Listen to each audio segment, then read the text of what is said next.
我的个人展是3的循环，藤的交织，展期呢是在今年的12月26号展到明年的3月29号。那展览地点呢是在木谷木语的旅游咨询中心。那我们展的话还是以太鲁阁族的传统编织为主。那除了藤编以外，其实男性工艺里面还有弓织。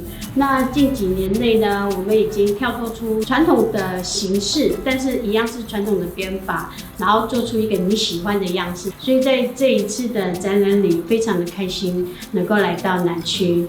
那也希望这个3个月大家有空一定要来走一走。这次我们的策展期间呢，每个6日都有手作体验，详细的日期呢可以到我们 FB 粉丝专页上面查询。